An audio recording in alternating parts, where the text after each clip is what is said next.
Well, legend has it that this is a kebab variety that was actually invented or rather made in the kitchen by the rakabdars of a Nawab. Now, this Nawab was not an ordinary Nawab. He was a Nawab which was offended by a British aristocrat. Well, he was invited home for the regular khatirdari and he was served a Sikh kebab. As time may have it, that kebab was not appreciated by the Brit. And what happened after that is a series of experimentation in the kitchen by the rakabdars and the khansamas, and they came up with this finer version of a Sikh kebab called the Kakori Kebab on the outskirts of Lucknow. Hey guys, it's the Bombay chef Varun Inamdar and welcome to Get Curried. For the ones who do not know anything about Kakori Kebab, well, it's one of the most fantastic and one of my most favorite kebabs. I'm going to divide this recipe actually into three parts. The first one, of course, is the quality of the meat, for which I'll of course come a little later. I'll explain that in detail. The second one is actually the spice mix, which is also very important. And the third and the most important part of this recipe, which is very unusual to this recipe, that is grinding a smooth paste of a lot of browned ingredients. The first one of that is red onions. But before that, let's heat a pan. Let's add in oil. The oil can also be little or more. You can also make onion brista and you can keep it aside and you can grind that into fine paste. But I'm making it right here in front of you. Let the oil heat. And to this, I'm going to add in red onions, which are thinly sliced.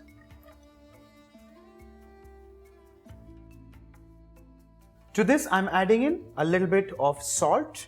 This just make the caramelization absolutely faster and quicker. This will help in releasing a lot of moisture from the onions, and that way it'll start browning faster. Simple.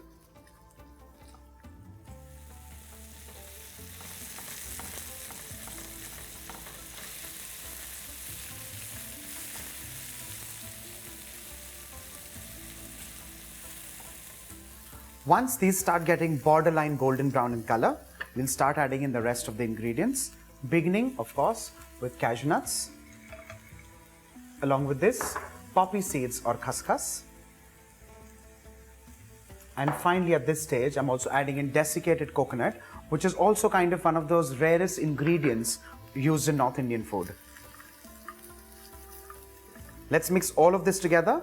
And the next step is to wait for all of this to start caramelizing beautifully. Well, if you're making this in a bulk quantity or in a larger batch, all you need to do is fry all of this separately and then make paste separately and then combine in the proportion required as per the recipe.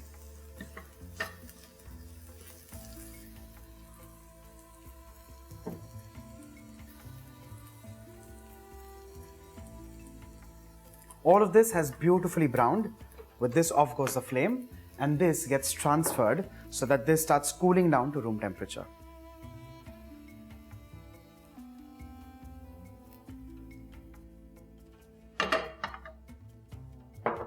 Once all of this cools down, the next step is to grind this into an absolute nice and smooth paste.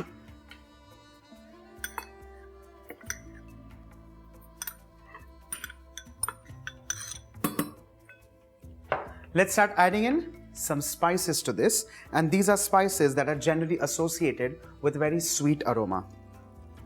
To this, let's add in some mace, some green cardamom,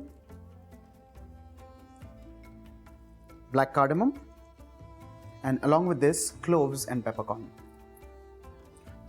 I'm also topping up some royal cumin or shahi jeera, also black cumin. To this, for a flavor, absolutely very important, and that is strands of saffron.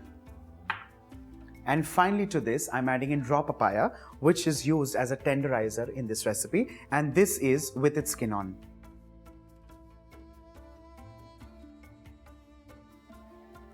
Let's grind this into an absolutely fine and smooth paste because it's an absolute fine and smooth kebab.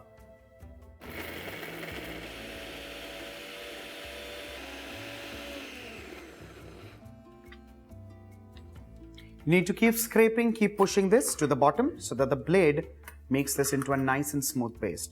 Well, what's important here is that there's not a single drop of water that needs to be used. In case you feel the need, we'll be adding in rose water.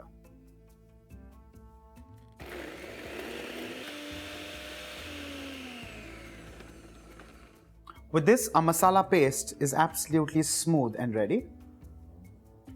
Well, the next step is to grind the meat again till it's nice and fine. Well, if you do not wish to do something like this, what you can do is request your butcher to grind this at least 3 to 4 times in, of course, his own grinder. Well, this is goat meat, which goes in the mixer jar for now. And this is a mix of 80 to 20. Well, 80% is meat and 20% here is the fat. Try separating the pieces of meat like that, because with that, the grinding just kind of becomes easier. While in this case, the meat is nice and chilled. That's also mandatory because in the grinding process, the proteins kind of begin to cook, and that's not what you're looking at this stage. Let's start grinding this till it's absolutely smooth.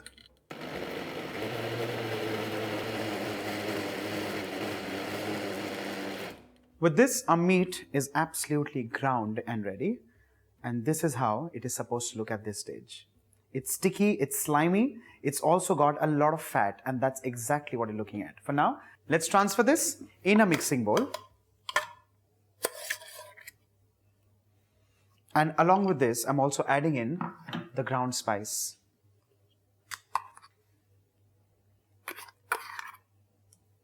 The next is, of course, desi ghee, and this needs to be almost emulsified into the meat. Finally, another very important flavor of this recipe, and that is fresh nutmeg.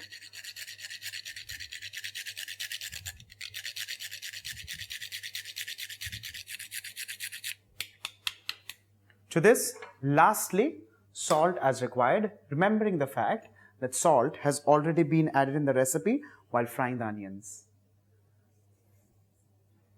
Let's mix all of this together, and with this, your Kakori Kebab mixture is done and ready. Well, one of the tenderizers then was, of course, a Malayabali mango. Now, that's a mango which is used as a tenderizer in the original recipe. Years later, raw papaya started being used. There's also a version that I have learned from one of the khansamas in Lucknow that uses kachri as an ingredient. Well, between these 3 ingredients, whichever you can lay your hands on, use that as a tenderizer. Our Kakori Kebab mix is done and ready. The next step, of course, is to light a pan. Well, a Kakori Kebab generally is always made in a tandoor because it's nice and leathery on the outside and it's nice and absolutely soft and succulent within. It's absolutely dry with these scotch marks on top, and that is best made in a tandoor. But of course, everyone does not have the luxury of having a tandoor, so this one is the trick for you. The next is to heat oil or ghee in a pan. Roll these cylinders, of course, and place them and fry them till they're crisp and golden brown. But coming back to basics, the first step is to wet your palms completely. And the next step is to roll this into a long cylinder, of course, in the desired size.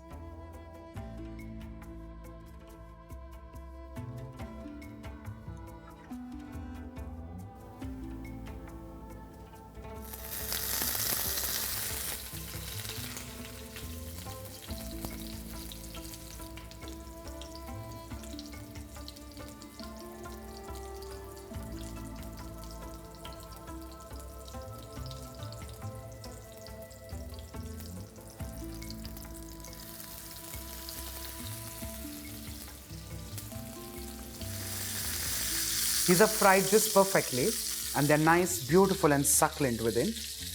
Let's lift this gently, and you'll need a lot of support for something like this.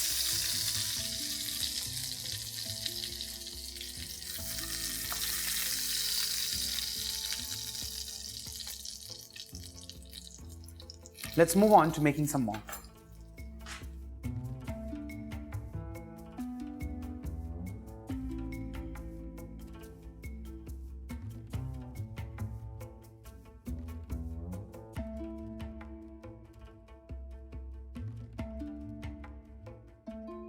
Well, Kakori Kebab, like I said, is an absolutely finer and smoother texture of a regular Seekh Kebab. Well, there are 2 basic kebabs which are absolutely soft and decadent.